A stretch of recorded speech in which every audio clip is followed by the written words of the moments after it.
Hello and welcome to VesselBot's webinar, Decoding Maritime Emissions Q1 2026, Efficiency Under Pressure. I am Maria Bena, Communications Manager at VesselBot, and I'm pleased to welcome listeners from around the world. A few words about who we are. VesselBot is a technology company that bridges the gap between ambitious emissions targets and actionable execution strategies. We help logistics, sustainability, and supply chain professionals who have clear sustainability deadlines and targets, but need a roadmap to achieve them cost effectively. Without further ado, let me introduce you to our speaker. Manos Charitos is the data analyst of VesselBot, where he spearheads the analysis of emissions data across global supply chains. With a strong background in mathematics and shipping, his expertise lies in analyzing and interpreting data in order to help companies understand the real impact of their transportation choices. Mano, the floor is yours. Thank you for the introduction, Maria. Hello, everyone. I am Manos, and today we will be discussing the key findings of our latest Decoding Maritime Emissions report. Specifically, we will discuss the latest developments of key figures for container ship voyages. Overall, intensity increased year over year, with vessels carrying on average fewer TEU than in 2025. Port conditions improved as vessels spent less time in port, but those are just average number, and as always, to draw meaningful conclusions, we need to examine data in greater granularity. We will take a look at what changes across different vessel sizes, routes, and carriers. Moreover, exactly to highlight the importance of up-to-date shipment execution data, we will prove how averages fail, even as granularity increases. Let's kick off with our general findings. During the first quarter of 2026, VesselBot tracked almost 6,200 container-carrying vessels, whose cumulative voyages exceeded 82,000. Now, total emissions reached 54.4 million tons, with the transport work generated north of 740 billion TEU kilometers. The average wealthy wake emissions intensity, as already explained, increased slightly year over year to reach 208.2 grams CO2 equivalent per TEU kilometers. Now, why did this increase take place? Well, primarily, it's due to two things. First, the average distance covered per voyage dropped by 2.4% year over year to 2,110 kilometers. And the average TEU carried per voyage dropped 5.4% year over year to 2,597 TEU. Now, distance and TEU carried produce the transport work of a voyage, and a voyage efficiency depends on the distribution of emissions across the transport work generated. The average transport work during the first quarter of 2026 dropped by 9.1%, while the average emissions dropped by 7.7%. Since the average transport work declined year over year more than the average emissions did, intensity increased. Let's move on to vessel size. The size of the vessel affects the number of TEU carried per voyage, and therefore the transport work generated during the voyage. The higher the average TEU carried per voyage, the higher the transport work generated. Hence, the more efficient the voyage becomes. Accounting for vessel size is one of the best ways to highlight how averages fail strategy. As already shown, the average well-to-wake emissions intensity of the quarter was 208.2 grams CO2 equivalent per TEU kilometers. This number right here.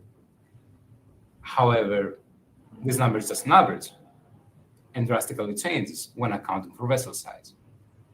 Let's look at feeder vessels, for example. In the case of feeders, the average well-to-wake emissions intensity rises to 266. Now, this is the only vessel size where the average emissions intensity is higher than the overall quarterly average. For all other sizes, the average intensity is much lower and drops as vessel size increases. Now, different vessel sizes have vastly different operational profiles, which also affect their voyage efficiency. Now, feeder vessels recorded the lowest transit times during the quarter at just 2.5 days, compared to 3.5 days for voyages, and the shortest port call durations at 1.4 days compared to 1.6 days for the Gulf quarter. At the same time, they traveled the shortest distances and carried the fewest TEU. On the other hand, very large container ships had the highest transit times, the highest port call duration, traveled the longest distances, and carried the most TEU, which made the voyages more efficient. Mano, what I'm observing here is that there is no vessel size whose figures match the overall quarterly figures. Exactly. Exactly correct, Maria. This highlights why averages can be used to make informed decisions. Averages do not reflect reality. They aren't granular enough to be used as strategy. Even those size-specific averages, they do fail after all. And as we will soon prove, no two voyages are the same. Let's move on to routing. The distance traveled, the transit time, as well as the time spent in port are all tied to the routing of the vessel during the voyage. And to prove that, we will focus on the four major front-haul trades: China East Asia to Northern Europe, China East Asia to the Mediterranean, China East Asia to the west coast of North America, and Northern Europe to the east coast of North America. Let's see what happens to voyage duration on those major front-haul trades. On those major trades, the average voyage duration is much higher than the quarterly average. For example, let's look at China East Asia to Northern Europe. The average voyage duration during the first quarter was almost 35 days. On the other hand, for all voyages, the average duration was just 5 days. And this holds true for all other major front-haul trades as well. A larger voyage duration is somewhat expected on these trades, Mano. Are there any other notable differences between voyages on those routes and an average voyage during the first quarter of 2026? Yes, absolutely there are. And we will look at some of them. For example, on those major front-haul trades, the distances traveled are typically much larger. Now, for the direct voyages between China East Asia and Northern Europe or China East Asia and the Mediterranean, the average distance traveled exceeds the 20,000 mark. Another very important factor that also changes here is utilization, the extent to which the capacity of a vessel is utilized. Now, overall, for the quarter, it was just 69%. But if you look at those major front-haul trades, it ranges from 76% up to 89%. Now, let's move on to carrier performance. An important detail to remember is that overall efficiency is vastly different from the efficiency recording on its specific route. For example, the most efficient carrier overall did not even make the top 3 most efficient carriers on other specific trades.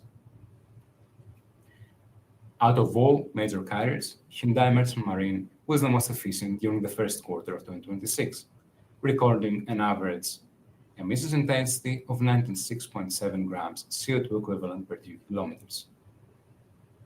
And it's nice to note that all major carriers had a smaller than the quarterly average emissions intensity. But what made specifically HMM the most efficient one? Well, HMM mainly offered services for voyages of larger distance, which were covered by larger vessels that carried more TEU per voyage. Now, does that mean that booking HMM is the solution for everything? I can just book HMM and I will be the most efficient, I can cut my costs, I can decarbonize? The answer is no, because averages are often very misleading. Those average figures we're seeing here do not account either for market share or trade lane. HMM was indeed more efficient on average. Why? Because it offered few regional services, which, although important, are typically less efficient. On the other hand, other carriers offered many more services, some of which were less efficient, thereby worsening their overall image. And this will become crystal clear when we account for routing and carrier selection. Let's return to the China East Asia to Northern Europe route. For direct voyages between China East Asia and Northern Europe, HMM ranked 7th, while the less efficient overall CMA's GM, COSCO, and Evergreen, all part of the same alliance, took the first 3 spots. followed by Hapag-Lloyd and Maersk, part of the Gemini Corporation, and MSC. So why did HMM fall in 7th place? Well, it carried fewer TEU than other carriers due to deploying smaller than average for the specific trade vessels that were utilizing their capacity to a smaller extent. Mano, from what I have understood so far, even when we are looking at specific trade lanes, we still comment on averages. Therefore, even if CMA CGM ranked first, it was not necessarily the most efficient carrier for every voyage, correct? Indeed, that is very correct. No two voyages are the same area, and therefore relying even on specific averages to make a decision is not a viable strategy for optimization, cost reduction, or decarbonization.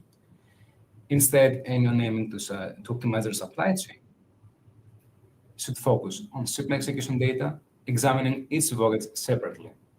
And now to further highlight this, let's take a look at some specific voyages during the first quarter of the year. All of the voyages on the table were operated by HMM.